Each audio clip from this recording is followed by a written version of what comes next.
Salut à toutes et à tous, bienvenue dans cette nouvelle vidéo. Encore merci d'être de plus en plus nombreux à être abonnés sur cette chaîne. N'hésitez pas à vous abonner sur le groupe Facebook, le lien est en description et soutenez la chaîne de toutes les façons possibles.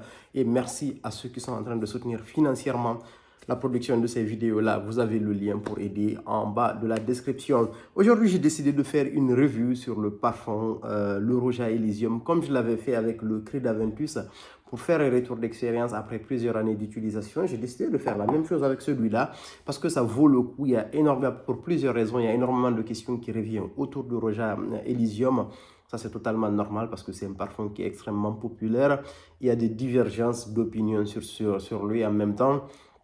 Et la deuxième raison, c'est que j'ai beaucoup plus de recul en fait pour pouvoir en gros, disons, donner un avis encore plus objectif parce que j'ai énormément d'éléments de comparaison et puis la bouteille, elle est quasiment au fond. Et cette année, j'ai décidé de ne pas le renouveler systématiquement. Voilà, je vais utiliser celui-là avec beaucoup plus d'attention. En fait, cette année, j'ai décidé de me prendre un parfum parce que c'est des parfums qui sont assez onéreux. Donc, on ne peut pas se permettre en gros de prendre énormément de parfums.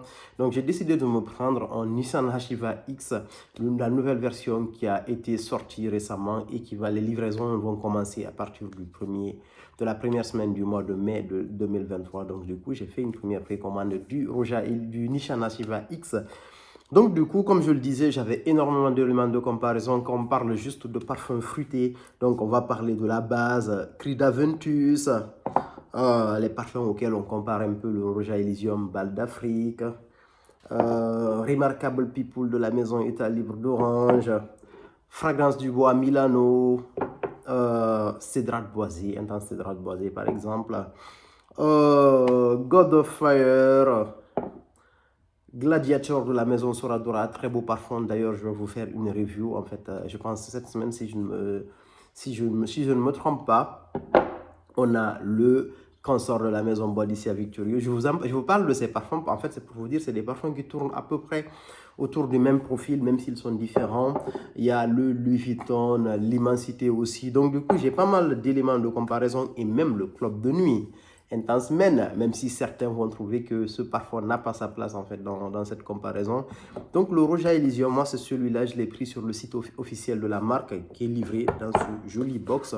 Ils sont assez généreux. Moi à l'époque, ils m'avaient livré en fait un format de 8 ml ou de 10 ml du Rouge à Vétiver qui est vraiment un très beau parfum de Vétiver. Et dans le même box, vous avez ce magnifique petit bouquin qui vous présente l'univers en fait de Rouge avec toutes les fragrances qu'ils ont.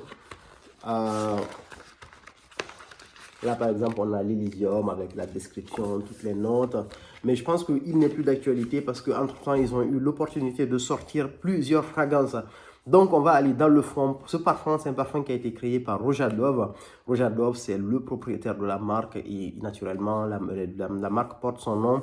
Et l'Elysium, il est sorti en 2017. Et 2017, pour recontextualiser en fait cette période, c'est une période où le Creed Aventus avait réellement en fait le vent en poupe. Et la parfumerie de niche était encore plus de niche parce que c'est quelque chose qui n'avait pas énormément explosé. En fait, même si la parfumerie de niche, c'est pas tout le monde qui s'intéresse à ça. Mais à l'époque, le Creed Aventus, il cartonnait énormément. Donc, du coup, pour moi, le Rouge à Elysium, en fait, il a émergé parce que, en fait, c'est comme si certaines personnes avaient un peu tendance à sortir du Creed Aventus qui devenait un peu mainstream pour la plupart du temps et aller vers encore quelque chose de plus en plus plus de niche. Et puis, il y a le facteur aussi des différentes versions du Creed Aventus. Vous savez, d'une saison à une autre, la tenue en gros du parfum ou même la qualité des matières premières peuvent changer parce que c'est des matières premières qui sont utilisées. Les gens ont commencé à découvrir encore plus le Rouge à Elysium. Et du coup, c'est un parfum en fait qui a pris toute sa place et c'est totalement mérité. Et donc 2019, 2020, c'était vraiment le parfum à fond. Et jusqu'à présent, en fait, c'est un parfum qui est vraiment qui a une grosse hype. Et en ce moment, dans le même profil, c'est le God of Fire qui est en train de cartonner en fait dans le même style de parfum. Donc c'est un parfum qui tourne essentiellement autour de trois notes.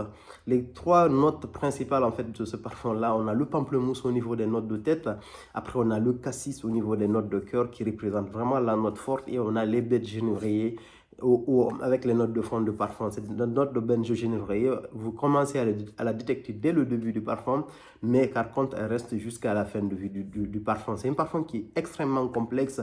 Vous avez énormément de notes, de la lavande, bergamote, citron, du musc, du thym.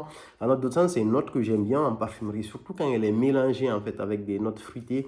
Vous avez de l'armoise et du citron vert. Donc, c'est un parfum qui est très frais. Pour l'été, c'est quelque chose qui est vraiment extrêmement chaleureux. C'est quelque chose qui donne du peps, on va dire. Moi, le nombre de fois où j'ai porté ce parfum en été, parce que j'abuse en fait. Quand je mets ce parfum en été, vraiment j'abuse. Je le mets que quand je porte une très belle chemise. En général, j'aime bien quand je mets une chemise bleue. Rarement une chemise blanche. Quand je mets une chemise bleue, en fait, je mets ce parfum. J'en mets vraiment beaucoup. Et quand je sors partout où je passe, je laisse un sillage qui est vraiment magnifique. Après, au niveau des notes de cœur, en fait, c'est le parfum contenu à peu près dans le même profil. On a du muguet, de la rose, du jasmin et de la pomme. On a cet aspect fruité qui continue encore, en fait, pendant la vie de ce parfum. Et au niveau des notes de fond, ce qui rend ce parfum encore plus intéressant, c'est que vous avez énormément de notes. Et c'est des notes qui sont très bien équilibrées. En fait, vous n'avez pas l'impression, en gros, qu'il y a des notes qui dominent largement d'autres, sauf les trois principales que je vous ai listées, qui ne sont pas des notes très offensives, quoi. Après, on a du poivre rose en note de fond, on a de l'ambre gris. L'ambre gris, je trouve que c'est vraiment la note qui est bien choisie. Ils auraient choisi de l'ambre normal, ça allait donner quelque chose d'un peu plus lourd, on va dire. Mais là, l'ambre gris, vous savez, c'est une ambre qui est assez léger. On a du vétiver. Le vétiver n'est pas extrêmement terreux ici. Le vétiver ne prend pas en gros le dessus parce que le vétiver, ça reste quand même une note qui est assez forte. On a du cèdre, on a du galbanum, du musc, de la vanille, du benjoin, du sucréole, c'est de l'huile essentielle et de l'abdamum.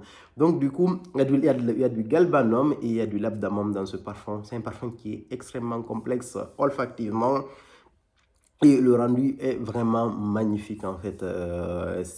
Pour moi, c'est clairement parmi tous les parfums dont je viens vous lister, olfactivement, juste au niveau des notes, c'est vraiment le plus beau parfum. Il est génial. Moi, à titre personnel, c'est un parfum que je vais tout le temps renouveler, mais pas cette année, parce que voilà, je vous l'ai dit, j'ai pris un autre parfum. Mais celui-là, je pense que je ne vais pas vider totalement la bouteille, parce que je vais garder celle-là en fait en fond pour avoir quelque chose de vraiment collector, parce que là, je suis tombé sur une très très belle version de ce parfum, le Roja Elysium. Donc, olfactivement, ça c'est le premier aspect. Maintenant, en termes de versatilité, pour moi, c'est un parfum qui est... Par exemple, quand je le compare à un Creed Aventus, le Creed Aventus, pour moi, aura beaucoup plus de versatilité que le Roja Elysium. Pourquoi? Parce que pour moi, le Creed Aventus, je l'ai porté, par exemple, en hiver, et c'est quelque chose qui a extrêmement bien tenu, en fait, et j'ai pas eu de soucis avec ça. En gros, il y avait vraiment la présence. Après, la tenue longue durée, ça c'est une autre question, mais il était très beau en hiver, il était printemps, été, automne, ça, il n'y a absolument rien à dire. Mais le Roja Elysium, j'ai constaté qu'il était vraiment, vraiment meilleur en été en fait. Il était meilleur à partir du moment où il fait 23, 24 degrés jusqu'à 30 degrés. Au-delà, quand il fait énormément chaud, c'est un parfum qui a tendance à être étouffé très très rapidement. Vous n'avez pas du tout la meilleure expérience en gros du parfum. Donc en printemps, en début d'été jusqu'au mois de juin, juillet, il est parfait. Mais en juillet, août par exemple, lorsque c'est la canicule en gros, c'est pas le meilleur parfum que je vous conseille. Parce que moi, pendant les périodes de canicule, j'ai plus tendance à aller vers les profils de parfums, on va dire, un peu plus clean, de type Sergio Renaissance, du type Fougère Royale de la maison Houbigam Paris. Donc du coup, Roja Dove Elysium dans ce registre-là, en fait, c'est pas du tout en gros le parfum le plus versatile aussi, même si vous pouvez le porter en hiver et c'est quelque chose de magnifique. Moi, par exemple, en hiver, quand je le porte, je fais un layering avec un Baccarat Rouge 540 par exemple, un Mancera Instant Crush. Les parfums de ce type-là, par exemple, je prends jamais et puis je rajoute celui-là. Donc, ça donne une très belle ouverture. Et après, le parfum le plus lourd, en fait, ça continue. Il y a un véritable fond, quoi. Donc, et la dernière partie en termes de tenue, parce qu'il y a la team tenue sillage et je fais partie de cette team tenue sillage au niveau des parfums. Donc, tous les parfums, on va dire... Moi, pour moi, tous les parfums, en gros, dans la majorité, méritent d'avoir en fait une très longue tenue, en fait, parce que je viens d'un milieu, entre guillemets, où la chaleur est extrêmement présente et où on aime les parfums qui sont forts et qui sont présents, en gros. Et le Roja Elysium, en fait, quand il fait extrêmement chaud, en gros, la tenue n'est pas du tout exceptionnel en fait. Quand il fait énormément chaud, le parfum, les molécules se cassent assez rapidement. Mais quand il fait en gros, quand la température elle est optimale, c'est un parfum qui tient toute la journée à ce niveau clairement. Mais après, c'est pas un Nissan Achieva par exemple. Si vous avez envie d'un parfum qui cartonne et qui gifle tout le monde en termes de sillage tenu, en gros, allez vers un Nissan Achieva. Surtout si vous tombez sur les bonnes versions. Je ne vous conseille pas d'aller en ce moment le prendre sur Notino parce qu'en fait, j'ai eu pas mal de retours en gros de gens qui disent qu'ils l'ont pris sur Notino, le Nissan Achieva, et en gros, ils ont eu le parfum ne tient pas. Donc, si vous devez le prendre, allez vers le site officiel directement. Donc, du coup, si vous cherchez en fait tenue sillage, c'est vraiment pas le parfum vers lequel il faut aller. Mais par contre, en termes d'utilisation correcte, si vous avez envie d'avoir quelque chose d'élégant, quelque chose avec une certaine classe, quelque chose avec une certaine prestance en fait. Quand vous êtes très bien habillé, en fait, c'est le parfum vers lequel vous pouvez aller, ou quand vous êtes juste bien habillé mais de façon décontractée, c'est le parfum idéal en fait vers lequel il faudrait aller. C'est pas le parfum qu'il faut mettre pour aller à la salle de sport par exemple. Ça, pour ce type d'utilisation, un club de nuit est parfaitement adapté pour ça. Mais en résumé, après vraiment quasiment une bouteille complète d'utilisation, parce que là vous voyez, elle est vraiment au fond. Et je trouve que c'est un parfum, s'il faut refaire en fait ce achat à l'aveugle, personnellement je le ferai parce que c'est un parfum, en fait je l'ai acheté sans l'avoir testé olfactivement, juste en regardant les notes et parce que je connaissais ces notes-là, je savais que c'était de belles notes que j'avais l'habitude d'aimer en parfumerie.